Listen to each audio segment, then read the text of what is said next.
جب اللہ تمہیں دولت، عزت اور بلندی دینے لگتا ہے تو وہ تمہیں پہلے آزمائشوں سے گزارتا ہے۔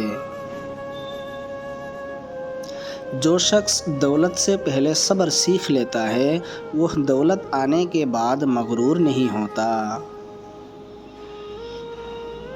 اللہ تمہیں دینے سے پہلے آزماتا ہے تاکہ تم اس نعمت کے قابل بن سکو۔ تمہاری تنہائی دراصل تمہاری تربیت ہے۔ اللہ تمہیں خود تیار کر رہے ہیں۔ جب دنیا تمہیں نظر انداز کرے سمجھ لو اللہ تم پر توجہ دے رہے ہیں۔ صبر کرنے والا کبھی خالی ہاتھ نہیں رہتا، اس کا رب اس کی خاموشی سنتا ہے۔ ناکامی وہ دروازہ ہے جس کے پیچھے کامیابی چھپی ہوتی ہے۔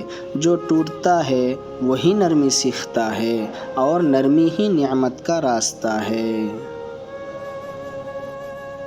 جب تمہارا دل روتا ہے سمجھ لو اللہ تمہارا نصیب لکھ رہا ہے۔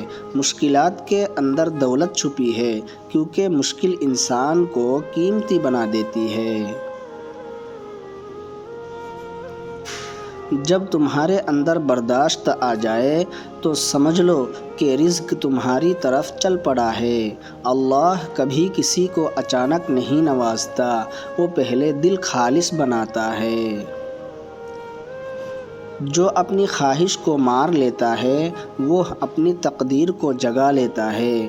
دولت اس کے پاس آتی ہے جو اللہ پر بھروسہ رکھتا ہے، اپنے عمل پر نہیں۔ تم جتنا صبر کرو گے اتنا زیادہ اللہ تمہیں عطا کرے گا۔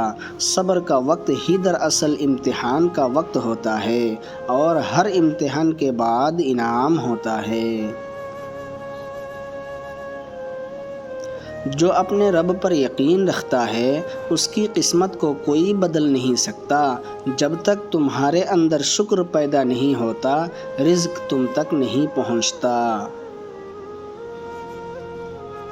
دولت دل میں نہیں نیت میں چھپی ہے۔ نیت خالص ہو تو رزق خود آتا ہے۔ اللہ تمہیں دیر سے دیتا ہے تاکہ تم سیکھ لو کہ اصل دولت صبر ہے۔ جب تم اپنی کمزوری میں اللہ کو پکارو تو یاد رکھو وہ تمہیں طاقت دینے والا ہے۔ دولت آنے سے پہلے یہ 3 تکلیفیں ضرور ملتی ہیں۔ مولانا رومی فرماتے ہیں پہلی تکلیف تنہائی کی تکلیف ہے۔ جب اللہ تمہیں بلندی دینا چاہتا ہے تو تمہیں سب سے الگ کر دیتا ہے۔ دوست، رشتے، محفلیں سب الگ ہو جاتی ہیں۔ دوسری تکلیف صبر کی آزمائش ہے۔ مولانا رومی فرماتے ہیں صبر وہ دروازہ ہے جہاں سے رحمت داخل ہوتی ہے۔ تیسری تکلیف ناکامیوں کا سامنا ہے۔ ناکامی دراصل انجام نہیں آغاز ہے۔ یہ وہ استاد ہے جو انسان کو سکھاتا ہے کہ کامیابی کی قدر کیسے کرنی ہے۔ جب تمہاری زندگی میں تکلیفیں آئیں تو سمجھ لو کہ تمہارے دروازے پر نعمت دستک دے رہی ہے۔